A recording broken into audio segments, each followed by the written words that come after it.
आत्मिक यात्रा कार्यक्रम में आपका स्वागत है। आइए हम पास्टर प्रेमाशीष सतमन द्वारा लिखित आज के भक्ति लेख पर चर्चा करें।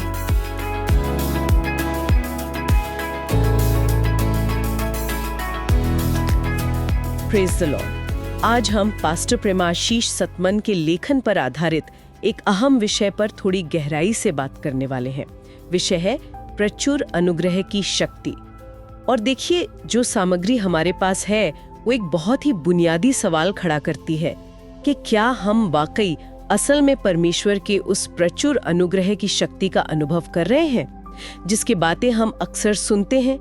क्योंकि कई बार ऐसा लगता है या शायद हमें महसूस कराया जाता है कि परमेश्वर की योजना तो बस मुश्किलों और संघर्षों से भरी है, जैसे कि हमें दुख और कमी को ही अपना जीवन मान लेना चाहिए।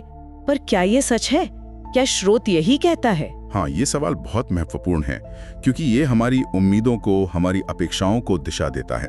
देखिए, स्रोत बाइबल का जिक्र करता है, जैसे रोमियो 15:29, जहां सुसमाचार के पूर्ण आशीष की बात है। अब सोचने वाली बात है, पूर्ण आशीष का मतलब लगातार बीमारी या उदासी या नाकामी तो नहीं हो सकता ना। इसका मतलब जरूर कुछ और गहरा होगा। बिल्कुल।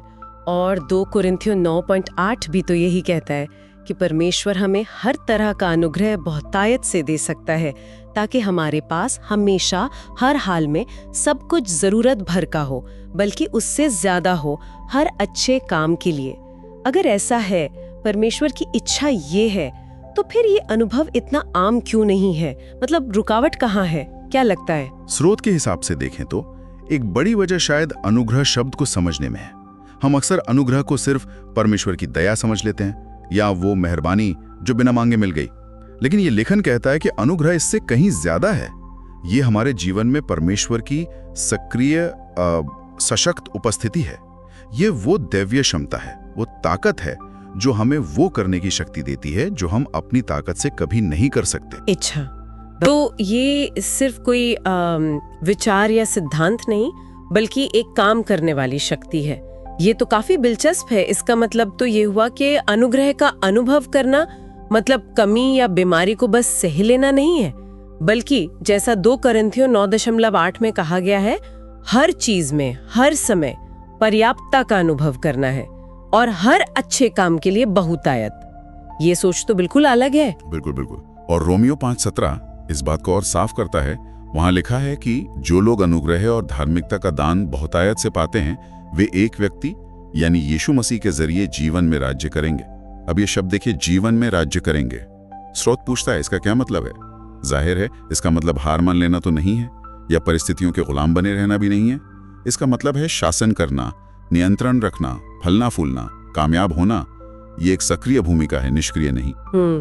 ये राज्य करने वाली बात, ये उस पारंपरिक धार्मिक सोच से काफी अलग है जहां अक्सर दीनता और दुख उठाने पर जोर दिया जाता है।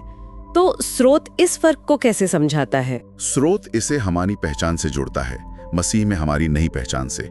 वो 1 तीमुथियुस 1:14 का जिक्र करता है, जहां लिखा है कि यह प्रचुर अनुग्रह अकेला नहीं आता, ये मसीह यीशु में विश्वास और प्रेम के साथ बहता है। मतलब कि ये अनुग्रह हमारे विश्वास के द्वारा काम करता है। इसीलिए स्रोत हमें उकसाता है कि हम अपनी उस सीमित सोच को चुनौती दें, उन धार्मिक धारणाओं को भी जो हमें परमेश्वर से कम की उम्मीद करना सिखाती हैं। अच्छा, तो ये हमारी मानसिकता का भी सवाल है कि हम खुद को कैसे देखते हैं और परमेश्वर की शक्ति को अपने जीवन में कितना काम करने देते हैं। हाँ बिल्कुल। स्रोत इसी बात पर जोर देता है कि मसीह में एक नई रचना होने के नाते हमारे अंदर वो सब कुछ पहले से ही है जो जीवन पर राज करने के लिए चाहिए। दिक्कत अक्सर ये होती है कि हम अपनी पुरानी सोच या सीमाओं में ही जीते रहते हैं। हमें चुनना होगा, सचेत रूप से यह फैसला लेना होगा कि हम अपनी इस नई सशक्त पहचान में जिएंगे और परमेश्वर के अनुग्रह को काम करने देंगे। कोई भी ऐसी सोच जो हमें परमेश्वर की बहुतायत से कम में संतुष्ट रहने को कहती है, उसे हमें नकारना होगा। तो सार ये है कि ये प्रचुर अनुग्रह, ये सशक्त करने वाली उपस्थिति हमारे अंदर पहले से मौजूद है। हमें इसे पहचानना है और अपने विश्वास और प्रेम से इसे सक्रिय करना है और फिर एक भरपूर जीवन जीना है, धार्मिकता, शांति और आनंद का, न कि कमी और हार का। ये एक तरह का आह्वान है कि हम अपनी सोच को परमेश्वर के वचन के स्तर तक उठाएं। बिल्कुल सही समझा आपने। पास्टर प्रेमाशीष सतमन का लेखन हमें यही याद दिलाता है कि प्रचुर अनुग्रह सिर्फ एक अच्छा विचार नहीं है या कोई भविष्य की आशा, बल्कि ये आज अभी इसी जीवन में अनुभव की जाने वाली एक वास्तविक शक्ति है, एक सामर्थ्य है। ये हमें उस पूरी क्षमता में कदम रखने का न्योता देता है जो परमेश्वर ने हमें पहले ही दे दी है। ये एक सक्रिय जीवन जीने का आह्वान है जहां हम परिस्थितियों पर हावी होते हैं, न कि परिस्थितियां हम पर। बहुत बढ़िया।